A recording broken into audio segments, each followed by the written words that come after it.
My mummy used to से every time, my mummy कहती थी कि सबका ना एक समय होता है, एक टाइम फ्रेम होता है, उस टाइम फ्रेम में चीजें होती हैं। शायद ये लोग जो लोग यूनिवर्स को नहीं मानते, मैं यूनिवर्स की एनर्जीज को बहुत मानता हूँ। आप जब उस फेज में खड़े होते हैं ना, जो इंतजार का पीरियड होता है ना, लेट मी टेल यू कि कोई वैकेंसी आने के बाद, उसके रिजल्ट डिक्लेयर होने के बाद से लेकर के न्यू वैकेंसी आने तक का जो टाइम फ्रेम होता है ना, बहुत फ्रस्ट्रेटिंग होता है। और मैंने खुद को 1 साल टाइम लिया था, मेरे पास 1 साल टाइम है, और उस 1 साल के बाद देखेंगे क्या होता है।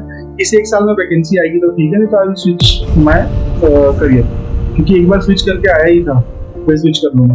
लेकिन वो डिसीजन अंदर से बहुत, अभी बोलने में बहुत ईजी लग रहा है, वो डिसीजन बहुत ही, मैं बता रहा हूँ आपको, literally I used to cry कि ये हो क्या रहा है।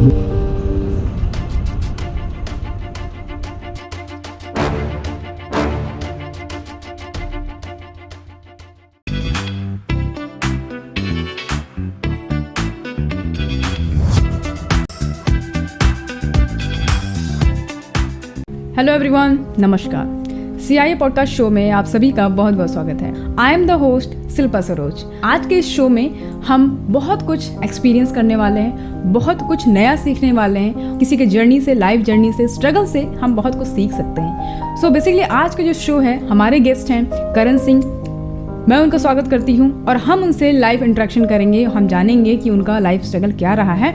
मैं बताना चाहूँगी कि Karan Singh as a mining सरदार हैं, एनसीएल में प्लेस्ड हैं। तो उनसे आज हम इंटरेक्ट करेंगे और हम जानेंगे कि उनका लाइफ जर्नी कैसा रहा है, बचपन कैसा रहा है, अब कैसे पोजीशन पे हैं वो, और बहुत कुछ एक्सपीरियंस करा होगा उन्होंने लाइफ में। तो उसी की चर्चा आज हम करेंगे इस पॉडकास्ट शो में। तो चलिए फिर बिना देरी करते हुए बढ़ते हैं आगे, और बहुत कुछ आपको इंटरेस्टिंग जानने को मिलेगा लाइफ जर्नी से, और जो कि आपके लाइफ को चेंज कर सकती है। जैसे मैंने बोला, मुकद्दर का सिकंदर वही होता है जो हार्डवर्क से अपनी तकदीर लिखता है। तो चलिए फिर वीडियो में बढ़ते हैं आगे। ओके, सो फ्रेंड्स, जैसे कि आप देख पा रहे हो, आज के हमारे गेस्ट हैं करण सिंह। सो उनसे हम बातचीत करेंगे और उसमें बहुत कुछ हमें सीखने को मिलेगा, आपको सीखने को मिलेगा, और उनका पूरा लाइफ जर्नी के बारे में हम थोड़ा डिस्कशन करेंगे। तो एक बार मैं उनका स्वागत करना चाहती हूँ। Hello Karan, welcome to CIA podcast show. जी hello, thank you, very glad to be here. How are you? I am good. आप अपने बारे में बताइए, कैसा चल रहा है आपकी क्लासेस और बाकी सारी चीजें? बहुत लोगों को बहुत कुछ सिखा रही हैं आप। बहुत अच्छा चल रहा है, बहुत बढ़िया चल रहा है। So how is you feeling right now? I think ये आपका फर्स्ट पॉडकास्ट शो है। हाँ, मेरा पहला पॉडकास्ट है, और actually I was bit nervous कि कैसे क्या होगा। और सेटअप के बारे में तो आपको सब पता ही है, because being a working professional, और सेटअप करने में कितना दिक्कत होता है। एक्चुअली साल भर हुआ है तो ज्वाइन करना है, बट एट दिस पॉइंट हम लोगों ने सेटअप मैच कर लिया एक्चुअली। और सेटअप इन दैट सेंस के शेड्यूल मैच नहीं हो रहा था मेरा। तो थैंक्स टू यू, और I am very glad to be here to get this opportunity to talk to you. और हम लोग शायद लास्ट टाइम हम लोग आई गेस 23 वैकेंसी के पहले हमारी और आपकी बात हुई थी यूपी माइन इंस्पेक्टर के टाइम से। From then onwards we are connected. Actually I really want to appreciate you, क्योंकि बहुत कम लोग होते हैं जो शिक्षा के फील्ड में आते हैं एक टेक्निकल डिग्री लेने के बाद भी, बिकॉज इंजीनियर्स यूजुअली फील्ड पे होते हैं। तो आप लोगों को सिखा रही है, पढ़ा रही है, दैट्स वेरी ग्रेट। और माइनिंग फील्ड में टीचर्स होना ऐसे बहुत ज़रूरी है। ओके, तो ये तो हो गया अपने बारे में। अभी थोड़ा आपके बारे में शुरू करते हैं। और जैसे कि हमारी ऑडियंस देख रही है, तो बहुत कुछ उनको सीखने को मिलेगा, मुझे लगता है ऐसा, आपके लाइफ जर्नी से। तो थोड़ा सा अपने बारे में थोड़ा बताइए मुझे कि आपकी पर्सनैलिटी कैसी है और आपका बचपन कैसा रहा है, कैसे आपका ग्रोन अप है, थोड़ा सा इसके बारे में बताइए। एक्चुअली मेरे बारे में तो बता दिया आपने। मैं एक नॉर्मल मिडिल क्लास फैमिली से आता था। मेरे फादर भी कोल इंडिया में वर्क कर रहे हैं, काम कर रहे हैं, एट प्रेजेंटली करेंटली पोस्टेड है WCL में। और मेरी फैमिली में ये मेरे ख्याल से ये मेरा थर्ड जनरेशन। पहले दादाजी, दादी, फिर पापा, फिर मैं। और शुरू से एकेडमिकली एक एवरेज स्टूडेंट रहा था, बट ठीक था, प्रॉमिसिंग कैंडिडेट था। तो जर्नी काफी ऊपर नीचे रही, और माइनिंग में तो कहेंगे डेस्टिनी लेके आ गई मेरी। तो डेस्टिनी की बदौलत माइनिंग में हूँ। And I am bit a kind of a person के थोड़ा फन लविंग हूँ, लोगों से इंटरेक्ट करना पसंद है। और प्रोफेशनली अगर बात करेंगे तो अपने काम को सीरियसली लेता हूँ, जो कि सबको लेना चाहिए, because if you want to get success in any condition of your life, तो आपको अपनी चीजों को सीरियस लेना पड़ेगा at any point of time. जब तक आप सीरियसली ले नहीं रहे हैं किसी चीज को, सक्सेस की तरफ जा नहीं सकते हैं। ये मेरा मंत्र है, सबका अपना अपना मंत्र होता है। बिल्कुल। तो इस बस, और बाकी सिंपल सा आदमी हूँ, आप तो जानती ही हैं और आपके कई व्यूअर्स भी जानते होंगे। अब वो तो फिर बाद में पता चलेगा, आफ्टर मतलब जब पॉडकास्ट आ जाएगा तो। एंड अगर प्रोफेशनली बात करें तो currently I am serving in Coal India Limited in Northern Coalfields Limited at Khadia open cast project as a blasting overman. और ब्लास्टिंग से कनेक्टेड काम करता हूँ, मजा भी आता है। और माइनिंग में आने के बाद एक चीज ऐसी फील हो रही है कि यार बहुत हैपनिंग फील्ड है। लिटरली बाहर से देख के लगता है कि लोग कहते हैं यार डस्टी एटमॉस्फेयर है और आपको जाना नहीं चाहिए, ये है मतलब जो कॉर्पोरेट सेक्टर था। But literally I am telling you, यहाँ हर एक दिन एक नया चैलेंज है और मजा आता है। चलिए बढ़िया, अच्छा लगा सुन के।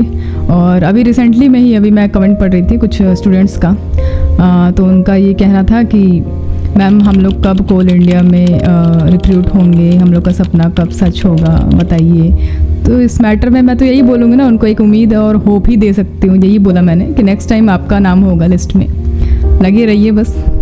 और किस्मत कोई नहीं जानता ना कब आपको कहाँ से उठा के किधर लेके जाए। सो ये है कि हिम्मत नहीं तो जो मतलब तोड़ना चाहिए कि, और हारना भी नहीं चाहिए कि भाई अब नहीं हो पाएगा मेरे से। मे बी शायद ये आपका लास्ट वो हो और इसी में काम हो जाए एक्चुअली। हाँ, शायद इसीलिए मैं आज इस पॉडकास्ट में हूँ। Yes yes. सो मेरा ये क्वेश्चन है आपसे कि आपकी कैसी पर्सनैलिटी है, मतलब थोड़ा उसके बारे में बताइए कि इंट्रोवर्ट हो आपकी, एक्सट्रोवर्ट हो या एम्बीवर्ट हो, जो आपको लगता हो बताइए। एक्चुअली मैं थोड़ा सा अपनी कुछ पर्सनल चीजों को लेकर के पर्सनल रहना पसंद करता हूँ। वैसे तो मैं बहुत फन लविंग पर्सन हूँ, मुझे लोगों से मिलना, बातें करना, चीजें अच्छी लगती है। और I really want to explore certain things और इधर घूमना। और मैं फैमिली ओरिएंटेड पर्सन हूँ, मेरे लिए for me family comes first. और क्योंकि आज मैं जो भी कुछ हूँ मेरी फैमिली और कुछ फ्रेंड्स के वजह से हूँ। और अभी तो बहुत कुछ हासिल नहीं किया है, अभी तो सिर्फ एक जॉब मिल गया, आगे बहुत कुछ करना है। तो फैमिली मेरे लिए पहले आती है। और एज अ पर्सन मैं चीज़ों को थोड़ा सा अपने हिसाब से, मैं थोड़ा सा अलग किस्म का इंसान हूँ। अगर आप 100 लोग किसी चीज को एक तरीके से सोचते होंगे तो 101 बार मेरा रहता है।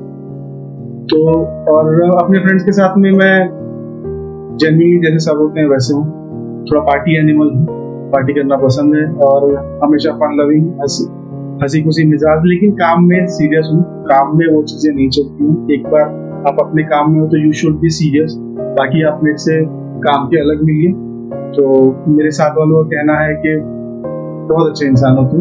अब वो तो मैं अपनी मुझे अपनी तारीफ करूंगा नहीं। नहीं वो तो है, वो तो आपको अभी तक पता चल गया होगा कि आप लोगों से जब आप सुनते हो कि यार ये बंदा बहुत नेक विचार का है, नेचर वाइज बहुत बढ़िया है, तो वो तो आपको समझ में आ ही गया होगा, तभी आप कह रहे हो।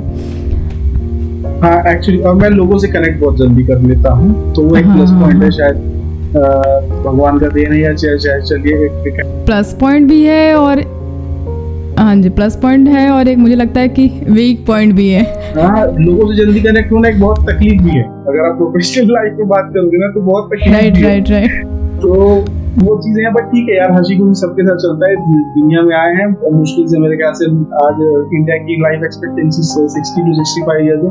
60 साल जीना है, ऑलमोस्ट 30 साल जी चुके हैं, तो अब 30 साल में जितने लोग मिल रहे हैं उनके साथ निकल पड़े। नहीं, बढ़िया। सो माय क्वेश्चन इज कि आपका वीकनेस क्या है, वीक पॉइंट और स्ट्रेंथ जानना चाहेंगे। तो पहले स्ट्रेंथ बता दीजिए। मेरा ये है कि मैं नहीं, पहले वीकनेस तो अच्छा चलिए। वीकनेस ये, हाँ, बुरी चीजों को पहले हटा देना चाहिए। वीकनेस मेरा बहुत जल्दी पैनिक कर जाता हूँ किसी भी सिचुएशन में, जिसकी वजह से मुझे बहुत चीजें झेलनी पड़ रही है। चाहे आप एग्जाम्स की बात करें या फील्ड पे बात करें या फैमिली में बात करें, मैं चीजों को लेकर जल्दी पैनिक और स्ट्रेस में आ जाता हूँ। ये मेरा वीक पॉइंट है।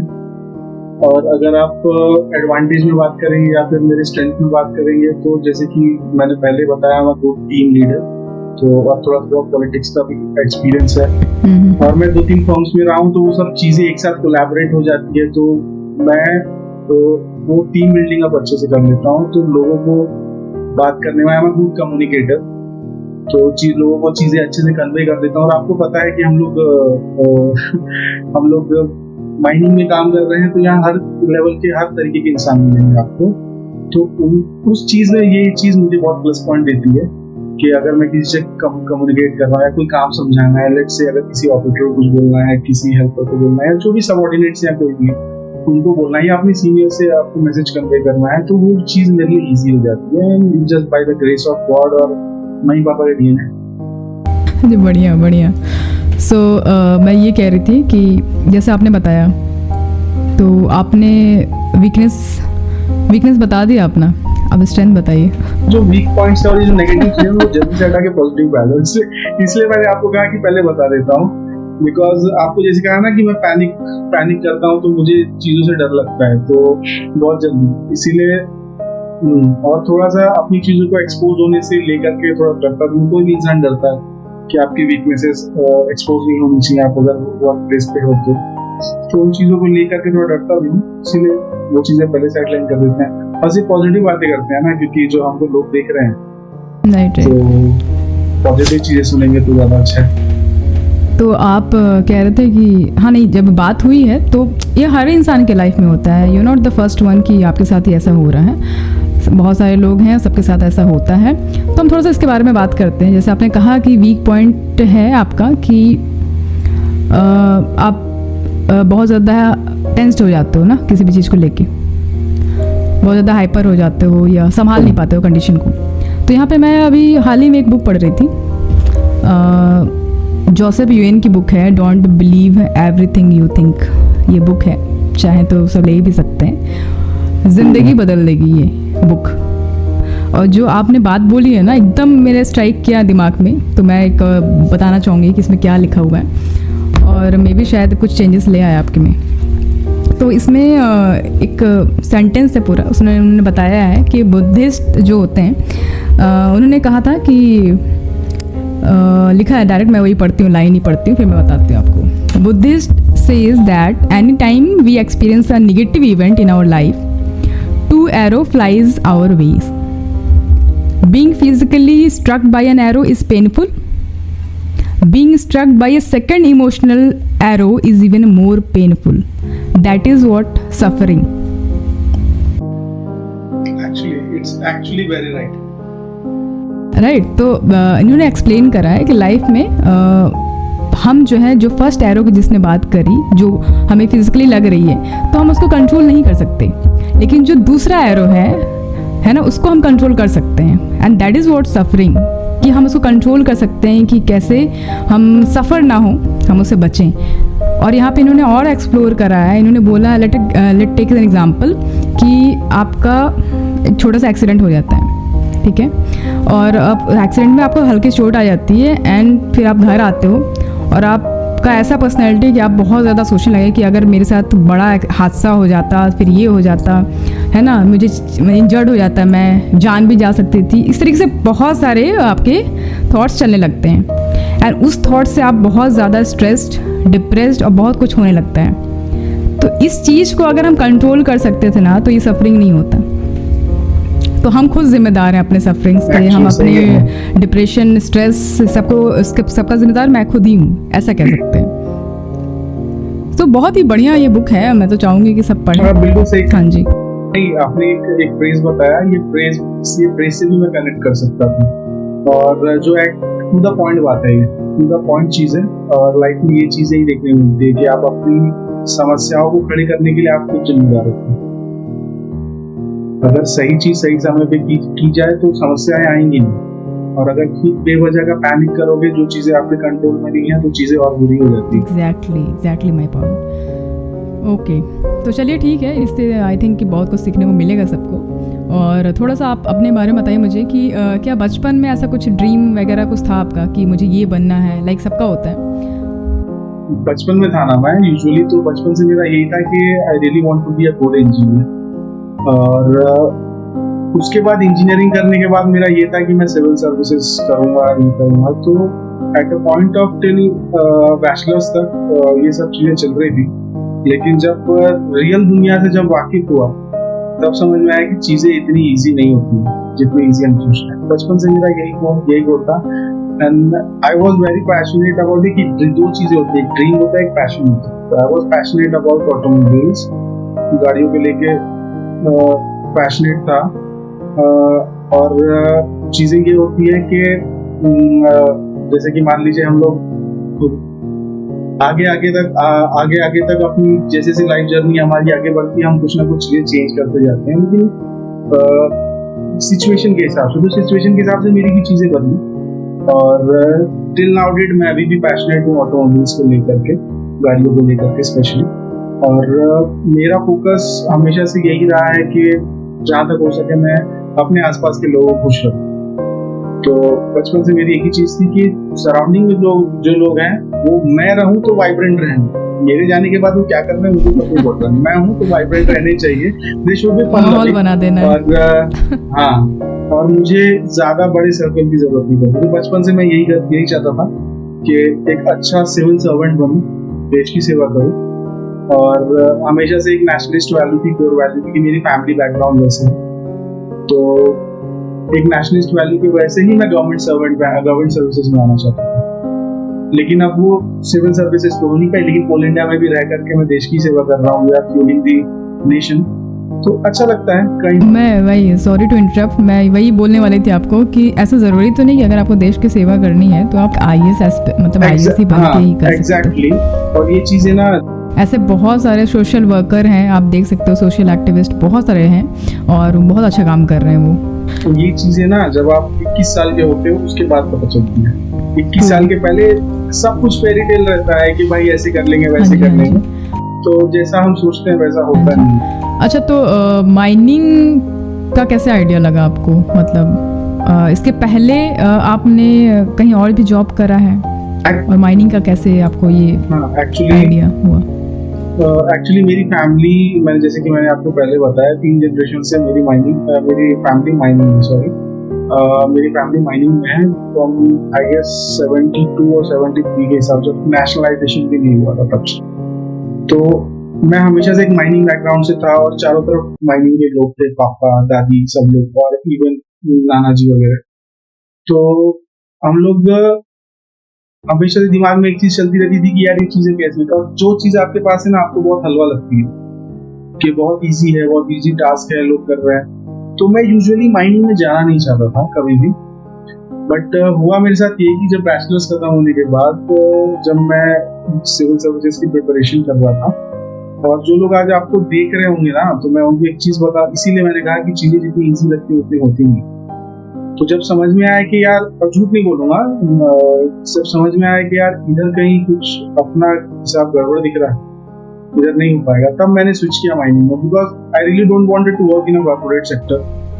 ऐसा नहीं, कॉर्पोरेट सेक्टर भी बहुत अच्छा है, बट एज अ पर्सन मैं वहाँ काम नहीं करना चाहता। मुझे वो एटमॉस्फेयर पसंद नहीं थी, वो लाइफस्टाइल पसंद नहीं थी। मुझे हमेशा से गवर्नमेंट सेक्टर में ही रहना था।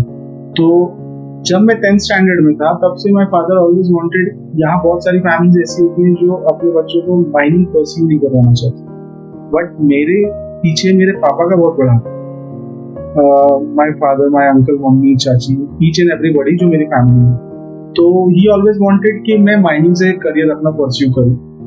तो जब मैं आया at the age of my education और जॉब कर रहा था, then I had a conversation with my father.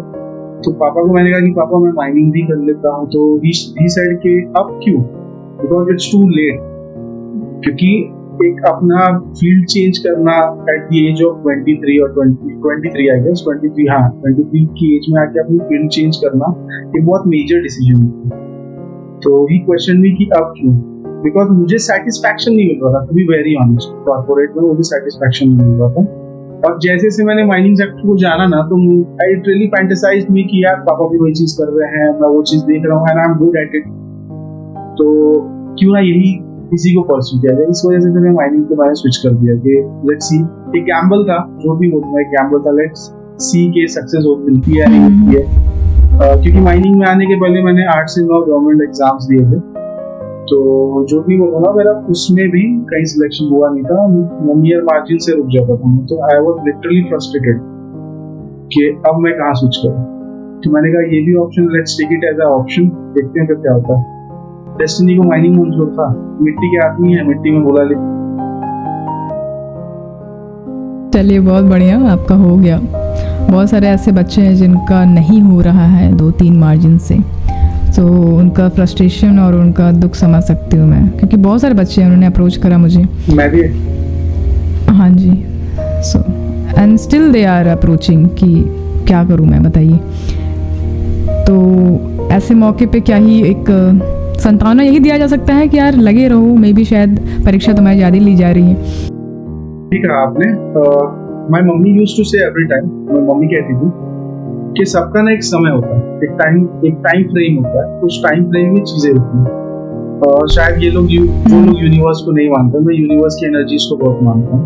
अपने केस के बाद को मानना शुरू कर चुका हूँ। तो जब मम्मी कहती थी ना सबका एक टाइम फ्रेम होता है, और पापा भी मुझे ये कहते थे, क्योंकि मैं जब प्रिपरेशन कर रहा था ना, आई वाज लिटरली फ्रस्ट्रेटेड, क्योंकि I will tell you 2022 WCL vacancy में 98 कट ऑफ गया था बस, और मेरा 98 मार्क्स आए थे मुझे, बट मैं वहाँ इसलिए लिस्ट में नहीं आ पाया बिकॉज मेरी जो OT ओवरऑल कॉम्पिटेंसी सर्टिफिकेट का नंबर था उससे टाई ब्रेक हो रहा था, और उससे मैं बहुत पीछे चला।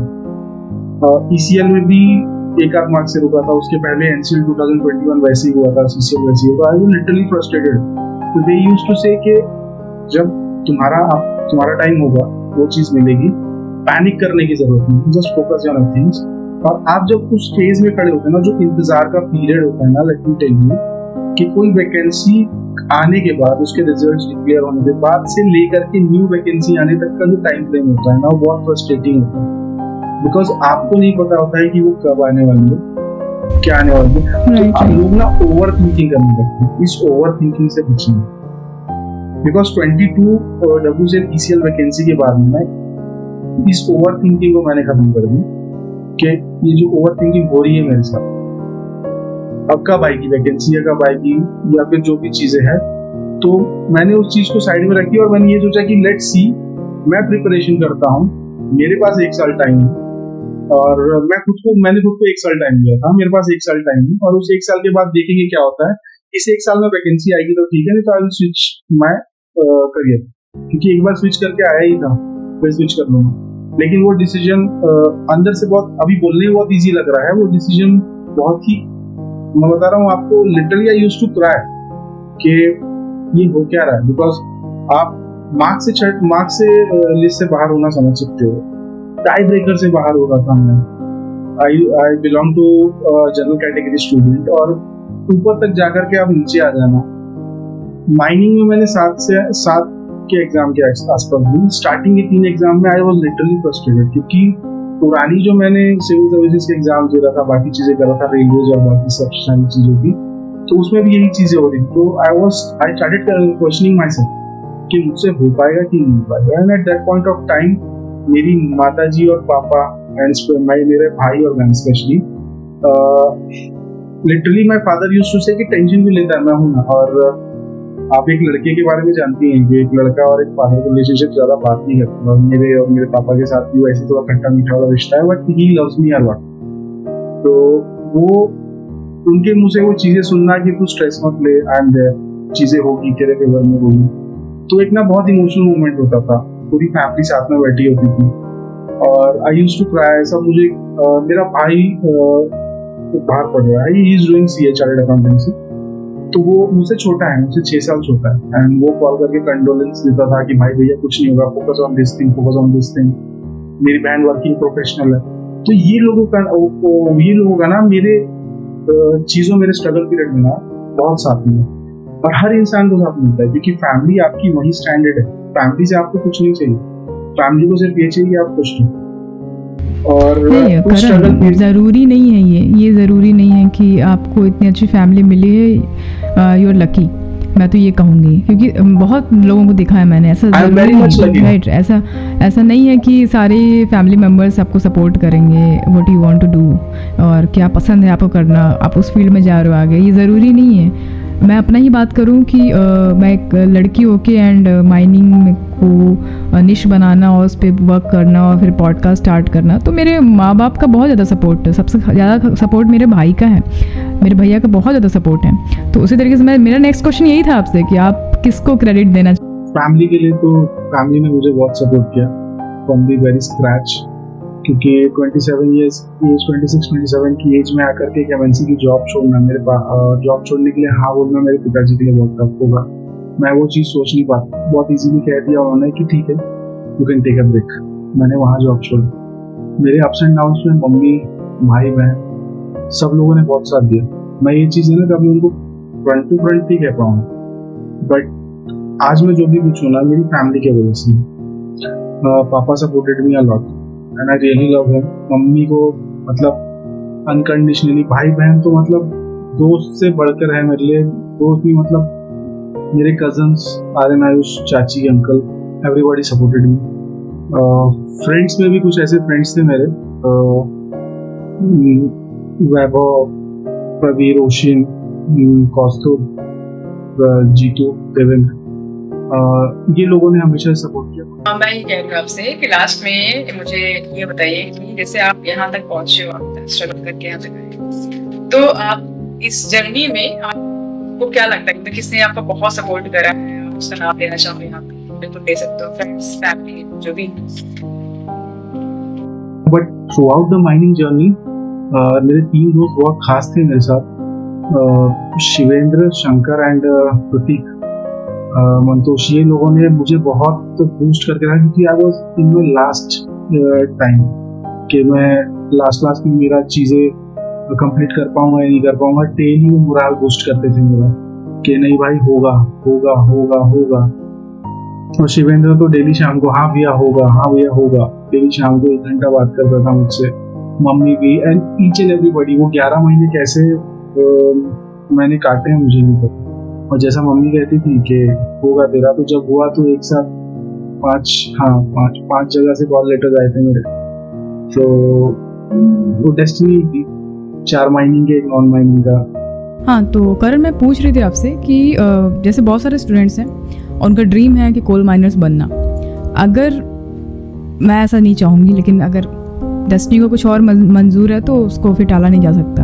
अगर उनका सिलेक्शन नहीं होता है तो आपके एक्सपीरियंस से आप क्या बताना चाहोगे, क्या कहना चाहोगे उन लोग के लिए कि क्या करें वो आफ्टर दैट? मतलब अगर नहीं हुआ देन, ऐसा तो है नहीं कि हमने 5-6 साल पूरे देने वाले हैं, नहीं हो रहा है। तो बहुत सारे बच्चे ऐसे स्विच किया उन्होंने दूसरे फील्ड में, बिजनेस अपना स्टार्ट कर लिया, या कोई बहुत सारे ऑप्शंस हैं। सो आप अकॉर्डिंग टू आपके मतलब इंडिविजुअल पर्सपेक्टिव से क्या बोलना चाहोगे आप? एक्चुअली कैसा है कि अपनी गलतियों पे काम करना पड़ेगा आपको। अगर आप अपनी गलतियों पे काम नहीं कर सकते हैं तो फिर सक्सेस की उम्मीद मत रखिएगा। बिकॉज आप अगर 4-5 साल से, या कोई भी कैंडिडेट हो, अगर उसने एक एग्जाम दी है और अगर बहुत फॉर्चुनेट होते हैं वो लोग, या बहुत मैं कहूँगा टैलेंटेड होते हैं कि 1 गो में निकाल लेते हैं। लोगों को टाइम लगता है, इट टेक्स टाइम, क्योंकि बड़ी चीज़ें आसानी से नहीं मिलती। गेटिंग अ गवर्नमेंट जॉब आपके आने वाले 30-35 साल सिक्योर कर रहा है, और जो 20 साल पे लग रहा है तो 20 साल पे जॉब पा रहा है उसके 40 साल सिक्योर कर रहा है, आपकी फैमिली सिक्योर होगी। तो बड़ी चीज़ों के लिए समय लगता है। उस समय में अगर आप उस फेज में और उस चीज़ों पे अगर आप काम नहीं करेंगे तो सक्सेस नहीं होगी।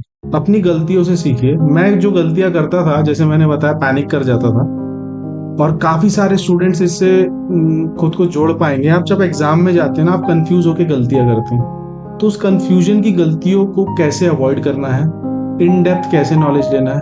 और हम लोगों में दिक्कत क्या होती है ना, हम बहुत ज़्यादा पढ़ लेते हैं, तो बहुत ज़्यादा पढ़ना भी कहीं ना कहीं बहुत गुनाह हो जाता है, क्योंकि हर एग्ज़ाम इंडिविजुअल कैंडिडेट से इंडिविजुअल पोजीशंस के लिए अलग चीज़ें डिमांड करती है। आप एक ग्रुप डी लेवल पे आप ये अज्यूम करके यूपीएससी की पढ़ाई करके आप नहीं जा सकते, क्योंकि वो उतने लेवल नहीं पूछेगा। आपका लेवल आप पहले क्लियर कीजिए। 90% ऑफ द स्टूडेंट्स, और उनमें से मैं भी एक था, जो मैं लेवल डिसाइड नहीं कर पा रहा था कि आपका लेवल क्या है। और उसके बाद उस लेवल पे काम करने के बाद ना हम चीज़ों को निगलेक्ट कर लेते हैं। लेट्स से अगर नॉन टेक्निकल पोर्शन आता है आपका, तो नॉन टेक्निकल पोर्शन में हम लोग ये कोशिश करते हैं कि मैं चल अवेयरनेस निकाल लूंगा, जीएस मैं नहीं पढ़ता, नहीं पढ़ सकता हूँ, रीजनिंग निकाल लूंगा, मैथमेटिक्स अरिथमेटिक प्रॉब्लम्स छोड़ दूंगा। लेकिन कॉम्पिटिटिव एग्जाम ये डिमांड नहीं करती है आपसे कॉम्पिटिटिव एग्जाम ये डिमांड करती है कि 100 मार्क्स का पेपर है, आप वहाँ कॉम्पिटिशन में बैठे हो, पास होने के लिए बैठे नहीं हो, वहाँ लोग हराने के लिए बैठे हैं आपको। तो आप क्या एफर्ट्स डालोगे? अगर मान लीजिए 10 सीटें आ रही हैं, 100 कैंडिडेट है, तो आप क्या ऐसा करोगे कि आप उन 100 लोगों में 10 अलग हो सको? उसके लिए आपको 100 मार्क की तैयारी करनी पड़ेगी, एक एक चीज आपको निकालनी पड़ेगी, और उन चीजों के लिए लगता है समय। और प्रॉब्लम ये होती है ना कि हम लोग वेट करते हैं वैकेंसी का। कैसा है ना कि एक बहुत अच्छी सेइंग है, उसको मैं हिंदी में आपको डिराइव करके बताऊंगा कि जब जंग में ही जाके सीधा तलवार ना म्यान से बाहर नहीं निकाली जाती है, उसको ना शार्पन करते रहना पड़ता है ताकि लगे तो एक बार में कट जाए। तो आपको उसको शार्पन करते रहना पड़ेगा कंटिन्यूसली, तब जाकर के आपकी तलवार काम आएगी, आपकी पेन काम आएगी। तो आपको अपनी गलतियों पे फर्स्ट ऑफ द थिंग सबसे इंपॉर्टेंट चीज है कि आप अपने एग्जाम से आप क्या सीख रहे हैं, कि आपने क्या गलतियां की है। एग्जाम के 2 दिन पहले आप किस स्टेट ऑफ माइंड में थे, एग्जाम के पहले आप किस स्टेट ऑफ माइंड में थे, एग्जाम में आप क्या कर रहे थे। कोई दुनिया में आपसे ये नहीं पूछेगा कि तूने 6 महीने क्या किए, दुनिया में आपसे पूछा जाएगा कि उस 120 मिनट में तूने क्या किया। वो डिफाइन करेगा आपका करियर। तो उस 120 मिनट में ना खुद को शांत रखना। उसको हम लड़ाई उसलिए नहीं लड़ते, हम प्रिपरेशन ना महीने भर या 6-6 महीने साल भर उसलिए नहीं करते, हम प्रिपरेशन रिजल्ट के लिए नहीं करते हैं, हम प्रिपरेशन करते हैं उस 120 मिनट के लिए। उस 120 मिनट में गलती नहीं होनी चाहिए। अगर उस 120 मिनट में आप सही जा रहे हो ना, सारी चीजें सही कर रहे हो, चेक बॉक्सेस सारे क्लिक कर रहे हो, रिजल्ट अपने आप बनेगा। बाद में स्ट्रेस लेके मतलब है। तो अपनी गलतियों पे काम करना है। उसके बाद में आप सारा सिलेबस कैसे कवर कर सकते हो, आपकी स्ट्रेटेजी क्या होनी चाहिए। मेरी सबसे अच्छी स्ट्रेटेजी ये थी जो मुझे बहुत ज्यादा काम आई। मेरे एक फ्रेंड ने सजेस्ट किया था मुझे। हमारे माइनिंग में ना प्रॉब्लम ये होता है कि आपके पास ना बहुत सारी रेफरेंसेस बुक्स हैं, जैसे लेट से माइनिंग डाइजेस्ट है, वॉल्यूम है, फिर आपके पास सरफेस माइनिंग आ जाती है, फिर अलग अलग किताबों। तो हमको प्रॉब्लम ये होता है ना कि हम एक टॉपलेट से अगर हमें डिपिलरिंग यहाँ से पढ़ रहा हूँ, माइनिंग डाइजेस्ट से पढ़ रहा हूँ, तो उसी डिपिलरिंग को जब मैं वॉल्यूम से पढ़ूंगा ना, कुछ डेटा अलग होंगे, बिकॉज ये बहुत पहले लिखी हुई थी। अगर मैं फिर उसके बाद कोई और लेट से किसी और राइटर की बुक पढ़ रहा हूँ, एचपी सोनी सर की किताब पढ़ रहा हूँ, उसमें कुछ डेटास अलग होंगे, बिकॉज ये एक्सपीरियंस पे लिखी गई बुक्स है। हमारी जो पोजीशंस हैं, लेट से माइनिंग ओवरमैन या माइनिंग सरदार, जो भी post statutory post holding post हैं, उसमें आपको फोकस करना है लेजिस्लेशन पे, कि आपका लेजिस्लेशन पार्ट क्लियर होना चाहिए। अगर आपका लेजिस्लेशन पार्ट क्लियर है ना, अगर आप डिपिलरिंग के जो चार्ट दिए हुए हैं, उस डिपिलरिंग के चार्ट के हिसाब से अगर आप उसको पढ़ेंगे तो वो चीजें ग्रास्प करेंगे। लेकिन हमारा प्रॉब्लम होता है कि बच्चा डाइजेस्ट पढ़ रहा है, फिर वो उस पर टॉपिक कंप्लीट करने के बाद, उस पर पूरी किताब खत्म करने के बाद वो वॉल्यूम पे जा रहा है, तो इससे ना कंफ्यूजन क्रिएट होती है। तो मैं ये चीजें करता था कि मैंने 3-4 जो रेफरेंस बुक्स मेरे पास थी, मैंने एक अपने खुद का अलग से नोट्स बनाए थे, उनको मैं सारी चीजों को क्लम कर देता था एक जगह। इसमें क्या इंपॉर्टेंट है, इसमें क्या इंपॉर्टेंट है, इसमें क्या जो अलग अलग चीजें उनमें दी हुई थी, और उनको एक जगह कर लेता था। मैं लेजिस्लेशन पढ़ने के बाद में, लेट से सीएमआर एक्ट, रूल रेस्क्यू, जो भी आपको पढ़ना है, उसके बाद पढ़ने के बाद में मैं उन चीजों को टॉपिक वाइज पढ़ता था। अगर सीएमआर को ठीक से देखा जाए ना, सीएमआर का फर्स्ट चैप्टर से लेकर के लास्ट चैप्टर, जो हम माइनिंग में जिस लेवल पे, जिस क्या कहेंगे, जिस साइकिल में काम करते हैं ना, उस साइकिल में सीएमआर दिया हुआ है। सबसे पहले दिया हुआ है कि चैप्टर्स में सीएमआर में किसको क्या बोला जाएगा, डेफिनेशंस। देन आपकी माइंड्स ओपन कैसी होगी, देन आपकी माइंड क्लोज कैसे होगी, अपॉइंटमेंट किसका होगा, प्लान्स कैसे बनेंगे, अंदर जाने के लिए रास्ता वाइंडिंग कैसे होगा। एक एक चैप्टर ऐसे स्टेप बाय स्टेप दिए होंगे, तो आप बीच से उठा के कुछ नहीं पढ़ सकते, आपको स्टार्टिंग से पढ़ना पड़ेगा। और वहां गलती हो जाती है। मैं भी पहले गलती करता था कि मैं उठा करके मैंने लेट से मैंने वर्किंग पढ़ ली, फिर मैंने वेंटिलेशन पढ़ लिया। ऐसे नहीं होता, आपको लेवल बाय लेवल पढ़ना है, तब आपको क्लॉजेस याद रहेंगे, आपको रेगुलेशन से याद रहेंगे।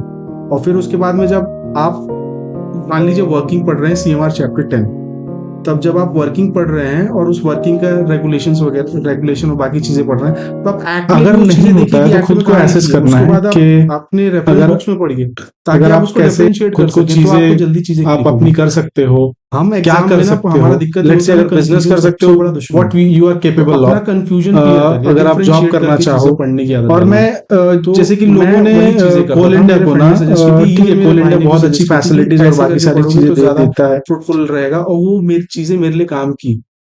बाय द टाइम मेरी प्रोग्रेस बढ़ी थी, कम नहीं हुई थी। क्योंकि जैसे जैसे आप एग्जाम्स और टेस्ट सीरीज वगैरह दोगे, आपकी चीजें आपकी क्या बोलेंगे उसको, आपकी स्किल्स बढ़ते जाएगी, आपके एरर्स कम होते जाएंगे।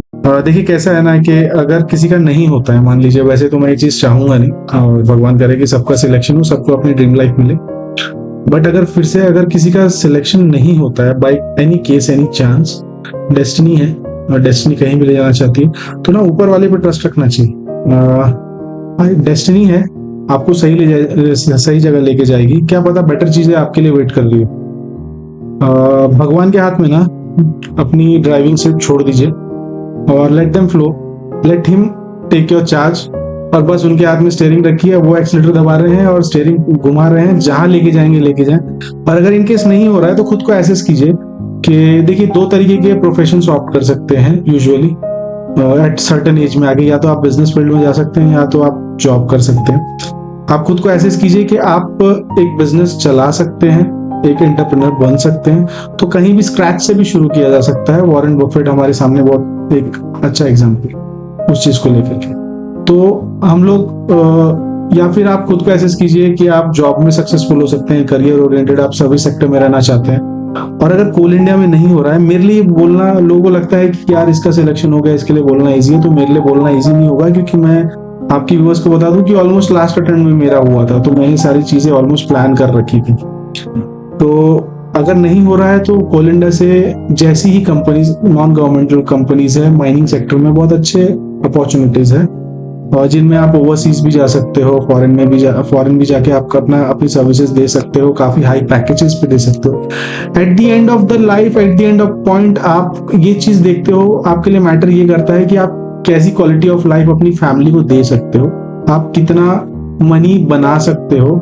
और मेरी अगर बात की जाए एज अ पर्सन, मैं आपको बताऊंगा तो मेरे लिए लाइफ में शांति और एक ठहराव पसंद है। मुझे बहुत बड़ी चीजें पसंद नहीं है। तो मैं अपने पर्सपेक्टिव से बताऊंगा कि आप at the end of the day कि आप क्या चाहते हो, कि आप कितना पैसा बनाओ ताकि आपकी अपनी फैमिली को एक क्वालिटी ऑफ लाइफ दे सको। फ्यूचर की बात उससे हाँ, फ्यूचर की, हाँ, तो उस हिसाब से आप सोचिए कि आप कहाँ जा सकते हैं। क्योंकि देखिए, लाइफ ना एंड नहीं होती है कहीं, लाइफ साइकिल है, किसी के लिए इजी, किसी के लिए टफ, सबका टाइम आता है। मान लीजिए आज डेस्टिनी ने आपको यहाँ के लिए चुना नहीं है, क्या पता कोई अगली बहुत बड़ी चीज है। अगर मान लीजिए डेस्टिनी ने आपको यहाँ चुन करके, आपको चूज करके यहाँ पे मान लीजिए कोल इंडिया में एग्जीक्यूटिव बना दिया, या फिर जो भी लेट से कोई भी आपको जॉब दिला दी, लेकिन वही डेस्टिनी आपको ये ना दे करके कहीं दूसरी जगह कुछ बड़ा देना चाहती हो, तो मल्टी मिलियनर बनाना चाहती हो, या कुछ भी हो, लेट से, मैं हिपोथेटिकल बात नहीं करूंगा, मैं आपको जो चीजें हैं वही बता रहा हूँ कि फ्यूचर में हमने देखा नहीं है कि कौन कहाँ गेम पलटेगा। तो हैव फेथ ऑन योरसेल्फ और फैमिली के ऊपर फेथ रखिए, और फैमिली के साथ आप चीजें अपनी डिस्कस कीजिए कि मैं क्या कर सकता हूँ, क्या नहीं कर सकता हूँ, क्योंकि फैमिली का सपोर्ट बहुत जरूरी है आपके लिए। ओके, सो करण, मैं आपसे ये पूछना चाह रही थी कि what about your relationship and all, मतलब अगर किसी आपका कोई स्पेसिफिक मतलब ऐसा कुछ है कि आपको ऐसी लड़की चाहिए जिससे आप शादी करो, एंड ऐसा कुछ है तो वो बता सकते हैं। नहीं, ऐसा कुछ नहीं है, फैमिली ओरिएंटेड होनी चाहिए, पेरेंट्स का, भाई बहन का ध्यान रखे, बाकी तो सब चीजें अब ऐसे क्या ही बोलूं मैं से। तो फैमिली ओरिएंटेड रहे, मम्मी पापा का, बाकी लोगों का ध्यान दे, और एक अच्छी लाइफ पार्टनर हो, मेरे डिसीजंस में और बाकी जगहों पर सपोर्ट करने वाली हो, सही जगह पर सही रहूं तो सही कहने वाली हो, गलत जगह पर गलत रहूं तो गलत कहने वाली हो। बाकी जो है तो अब भगवान जहाँ जिससे लिख दिए होंगे उससे ही होना है, तो ज्यादा चॉइसेस नहीं है मेरी। अच्छा, अभी क्या हिसाब है, मतलब अभी शादी एंड ऑल का? नहीं, अभी ऐसा ये ना अभी बहुत बर्निंग टॉपिक हो चुका है तो अभी ऐसा कुछ नहीं है, होगा तो जरूर बताएंगे आप जब भी फाइनल होगा। ओके, कुछ होगा। ठीक है, बढ़िया। अच्छा, मैं ये कहना चाहूँगी कि जैसे अब आप इस स्टेज पे हो, तो एज अ कोल माइनर्स आपको कैसा फील आता है कि आप लोगों को मोटिवेट कर सकते हो कि भाई आना चाहिए तुम्हें यहाँ पे? ऑब्वियसली यूनिक या डिफरेंट है? ऑब्वियसली नहीं, लोगों को एक्चुअली में आना चाहिए, क्योंकि आज से पहले जैसी माइनिंग फील्ड थी अब वैसी नहीं रह गई है, काफी एडवांस हो गई है चीजें, अलग हो चुकी है, पहले से काम करने का तरीका बदल चुका है। और बिट कॉर्पोरेट, जैसे एनसीएल में भी आप काम कर रहे हैं तो एनसीएल थोड़ा सा कॉर्पोरेट कहा ही जाता है कि माइनिंग फील्ड में थोड़ा सा अलग। तो चीजें बहुत अच्छी हो चुकी है, वाइब्रेंट हो चुकी है, और काफी नई अपॉर्चुनिटीज है लोगों के पास काम करने के लिए। और हम एक दूसरे सेक्टर की तरफ जा रहे हैं, प्राइवेटाइज चीजें हो रही है, कोलैबोरेशन में चीजें हो रही है, काफी सारे को CIL MOU साइन कर रहा है, नई टेक्नोलॉजीज आ रही है। जैसे हम लोग अभी एक नई टेक्नोलॉजी पे काम कर रहे हैं DGPS में, जिसमें जियो सेंसिंग एंड ऑल है, उससे ड्रिल ब्लास्ट टेक्नोलॉजी जो है, मैं जब यहाँ पर आया तो मैंने वो चीज देखी पहली बार, कि कैसे आप मैपिंग करके टोपोग्राफिकल व्यूज लेकर के आप ब्लास्टिंग पैचेस को डिजाइन कर सकते हो। तो ये नई टेक्नोलॉजी इनकॉर्पोरेट हो रही है, डिजिटाइजेशन हो रहा है हर जगह पर। तो मुझे ऐसा लगता है कि जैसे जो ऑस्ट्रेलियन और चाइनीज माइंसेस में जिस तरह के रिमोट सेंसिंग टेक्नोलॉजी यूज हो, कुछ समय में शायद हो सकता है कोल इंडिया अडॉप्ट कर ले, तो यंग गन्स के लिए बहुत अच्छी अपॉर्चुनिटीज है। और सबसे इंपॉर्टेंट बात है कि यहाँ पैसा अच्छा है, जो कि आप भी जानते हैं, कोई भी लोग जानते हैं, क्योंकि हमको जीने के लिए वही चीज चाहिए। तो मैं तो यही कहूंगा कि जरूर आना चाहिए। चलिए, बहुत अच्छा, बहुत बढ़िया लगा आपसे बात करके। और लास्ट में कोई मैसेज देना चाहेंगे मेरे सारे स्टूडेंट्स, बच्चों लोग को? थोड़ा कोई अच्छा मोटिवेशन देते जाइए आप अपने लाइफ जर्नी से आपने क्या एक्सपीरियंस करा और उनको क्या आप बताना चाह रहे हो लास्ट में, ये मैं जानना चाहूँगा। अब जो आपके व्यूअर्स के लिए और जो सब साथ में मेरे दोस्ती हैं, उन लोग सब एस्पिरेंट ही हैं अभी भी, और उन लोगों के लिए सिर्फ एक ही मैसेज है कि आप लाइफ में ना कभी हार नहीं मानिएगा। डेस्टिनी ने आपके लिए क्या डिसाइड करके रखा है कोई नहीं जानता, और अपने लिए, अपने आसपास के लोगों के लिए काम कीजिए। सिर्फ एक चीज दिमाग में रखिएगा कि विदाउट डेडिकेशन और विदाउट क्लियर पिक्चर कुछ नहीं होती जिंदगी।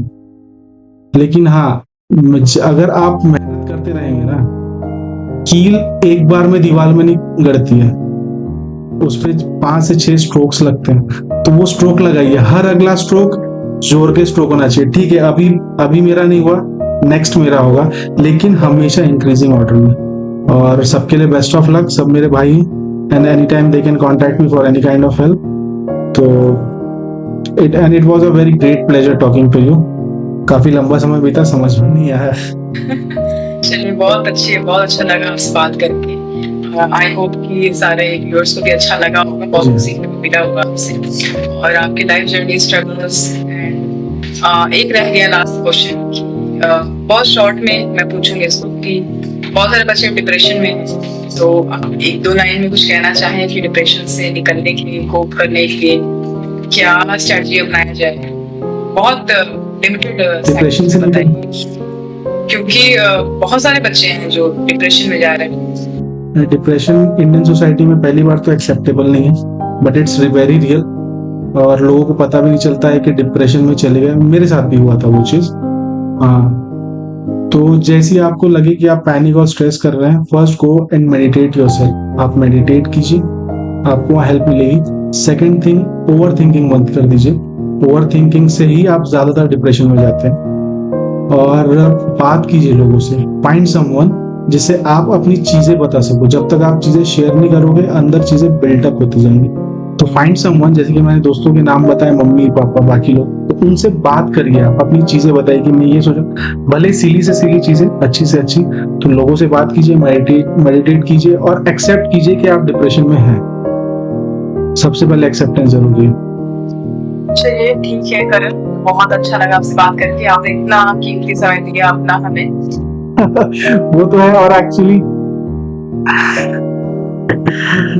एस्पिरेंट्स, जितने भी मेरे साथ के एस्पिरेंट्स हैं, उनके लिए बेस्ट ऑफ लक। अगला दिन तुम्हारा ही होगा, ये चीज सोच करके, अपनी तैयारी करके, और हार नहीं मानना है। वो नवाजुद्दीन सिद्दीकी का एक डायलॉग है, तब तोड़ेंगे नहीं तब तक छोड़ेंगे नहीं।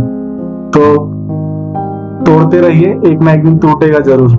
आई विश कि ये वीडियो बहुत ज्यादा पहुंचे और खासकर आपके मम्मी पापा ज्यादा उसको देखें वीडियो को। मे भी शायद आप जो कहना चाह रहे हो इस वीडियो के माध्यम से पहुंच जाए आपके तक। मैं यही विश करूंगी। बिल्कुल बिल्कुल, थैंक्स अ लॉट, थैंक्स। का शो यहाँ पे ख़त्म करते हैं और मिलेंगे आपसे डिफरेंट अनकही कहानियों के साथ और उनकी लाइफ जर्नी के बारे में हम बात करेंगे।